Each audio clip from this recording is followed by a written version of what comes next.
Welcome to our channel, Behind My Story. Please like, share, and subscribe. I confess that I love money and fame. People envy me for it, or they did. I've been a prima donna since the day I was born. All girls dreamt of being me. My father helped my brother and I achieve all our dreams. But there was one fly in the ointment, and this is my story.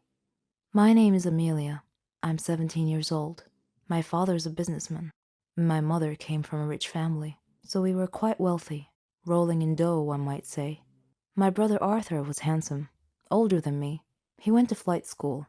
We lived a good life without a care in the world. We had everything: cell phones, clothes, cars, servants, opportunities to travel the globe. We wanted for nothing. The most important thing was our happiness. And so my story starts at the villa where I lived with my family. My father employed many servants to attend to our every need. Martha was our head servant. She was in her 40s, funny, smart. Arthur and I loved her. Oddly, we didn't view her as a servant because she took such good care of us.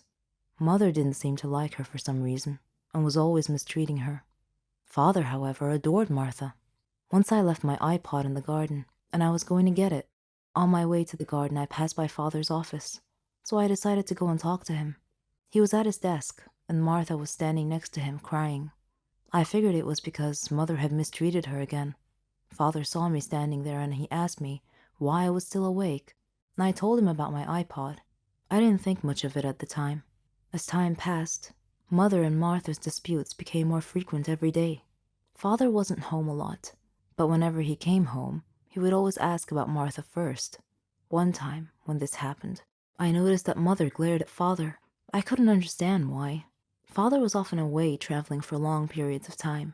One of those times, I noticed that Martha was always tired because Mother was making her work very hard. Mother never let her relax. One day, after midnight, I went to Martha's room to check on her, and I was shocked to see that she looked different than I remembered. I asked if she was pregnant, and she said that she was, but that I shouldn't tell anyone, otherwise she'd get fired. I didn't understand why my parents would fire her for being pregnant. A few days later, we received some really horrible news. Father's plane had crashed, and there were no survivors. We were stunned. All of us were crying, but Martha was crying especially hard. Suddenly, Martha fainted, and we took her to the hospital. Our life had changed overnight. After the funeral, Father's lawyer called us about Father's will. He came to our home and met my mother, Arthur, me, and Martha, and two other servants. The lawyer began reading the will. He started with Mother's inheritance, then mine, then Arthur's, and then Martha's. He looked at Martha, cleared his throat, and said in a quiet voice, "Martha, the deceased has left you 10 million to raise your child." The lawyer read the last line of Father's will, which said, "Martha's child is mine." We all gasped, but Mother suddenly lost it. Enraged, she attacked Martha as the lawyer pulled Mother away from her. Arthur was holding his head in his hands, and I was shocked.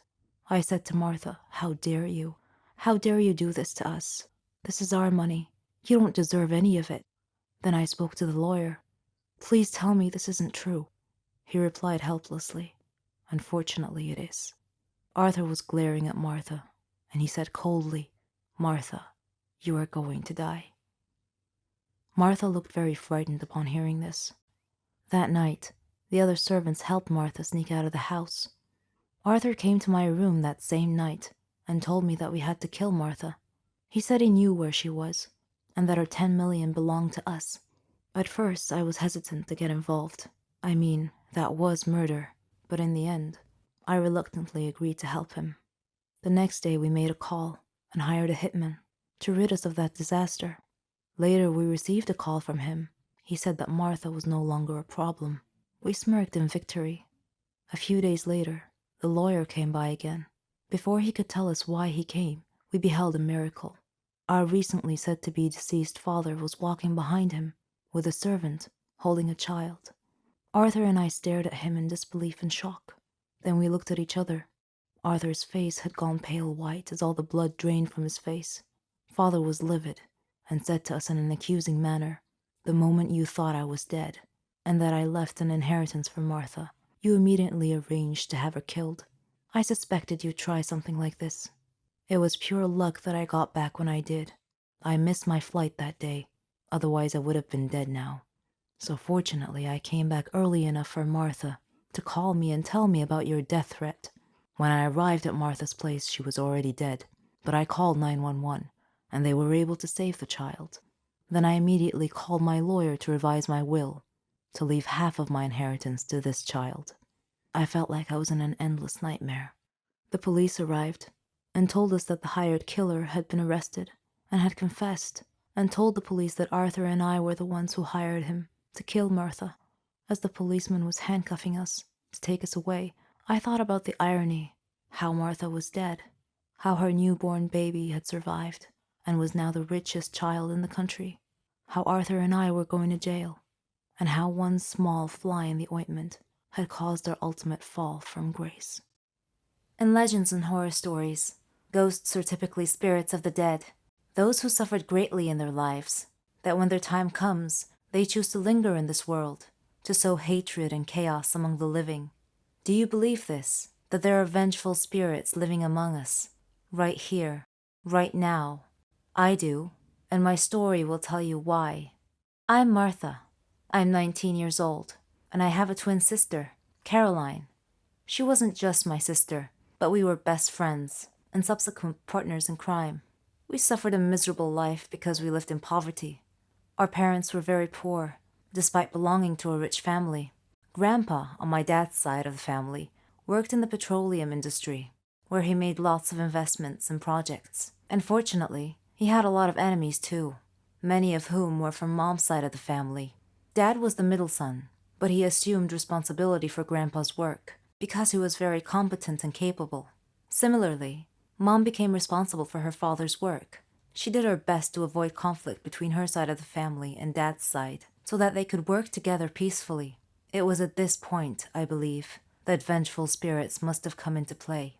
My parents had loved each other since their childhood, but they didn't tell their families about it. In the past, both my grandpas were once friends and partners. They worked together within the same company, but they later became enemies and split the company into two. Both families hated each other that day forth. All of them, except for my parents. Mom's uncles took over her company and fired her. Dad couldn't bear to see Mom in this situation, so he told his dad that he was going to marry her. So his father made him choose between my mother and the company with all the power and wealth that came with it. To Grandpa's chagrin, Dad chose Mom over everything else. And so, they got married and lived together with Grandma. They faced life's problems without any support from anyone. Grandpa felt betrayed by Dad and disowned him. Then, Carolyn and I were born. Dad did his best to make us happy and give us everything we needed. Grandma told us about our family's history and how both our parents had been cut off from their families out of sheer greed and betrayal. It felt a bit unfair, but this was our life now. Then, one day, we heard Dad speaking on the phone, with Mom standing beside him, and they were both acting very nervous. He told her to take care of us, and then he left the house and never came back. Mom never told us where he went or why he left. Sometime after that, Grandma passed away. Our situation was getting worse. We thought we had to do something to help Mom. Maybe we were being influenced by those vengeful spirits I mentioned. But either way, Carolyn and I made our decision to go over to the dark side. We decided to steal, rob, defraud. We were smart enough. Together, we could definitely pull it off. We began with our neighbor, very wealthy, but very cheap. We figured she must be keeping her money somewhere in the house, since she didn't believe in leaving a dime in the bank's care and was completely convinced that they would steal her money. Lucky for us, I guess. And we were right. We infiltrated her house when she was away and found a load of money stashed away under a loose tile on the floor. Took some time to find, but we got it. When we got home, the house was completely deserted. Mom wasn't there. Her clothes were all gone from the wardrobe. We were on our own now. We began exploiting jewelry shop owners. We would pretend to be a wealthy customer and tell the owner that we wanted to take the jewelry home to show our mom and get her opinion. We would drug hotel owners and put all the money in their safe into a bag, then scream and call for help, saying that the owner had just collapsed, creating a diversion. and disappearing in the crowd. We were getting quite good at it. Our wealth slowly grew day by day. Mom called, every now and then, to check that we were fine on our own. Of course, she knew nothing about our work, or what we were doing to survive. Our ultimate goal was to earn a lot of money and run away to another country to start a new life. One evening, I was with my friends, and I met a guy named Craig. He was rich, but somehow seemed different than all the people we robbed. Later I found out, to my surprise, that he was our cousin, the grandson of the man that had taken everything away from my mother and fired her. Unsure of what to do, I told Carolyn what I knew. She went ecstatic. She told me that this was our chance to take back everything, the company, the money that belonged to us. But for the first time, we didn't quite agree. Craig was nothing like his father. He wasn't greedy. He was kind and gentle. He often told me that money was a curse if it meant living alone away from people that we care about and cherish. I made up my mind, and I told Carolyn that I couldn't be a part of our evil scheming anymore, and I wanted out. And so I left her and went to live on my own. At this point, I had no idea what Carolyn was up to.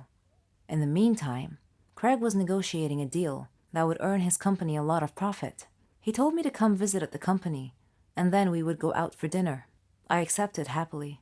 When I arrived at his company, I sensed someone behind me. Then, suddenly a hand pressed a handkerchief over my mouth, and I passed out.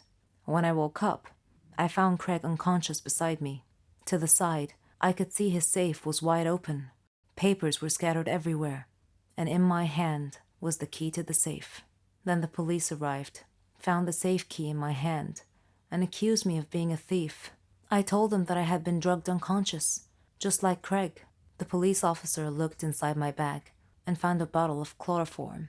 I was shocked, to say the least. I couldn't understand what had happened. They took me downstairs and tried to wake up Craig. At about that time, a woman in a black wig came over to me and said, "Martha, you betrayed me." It was Carolyn. I couldn't believe that she framed me. Then she left. Her betrayal hurt me deeply. A part of my brain told me that I had betrayed her first, but that doesn't matter now. When I get out of prison, someday, I resolved to get my revenge on her. We were no longer sisters. Just as we had been betrayed by our families before us, we were now locked into yet another circle of family betrayal. Only it was more personal and closer to home this time. Were they truly vengeful spirits influencing us? I think so. What about you?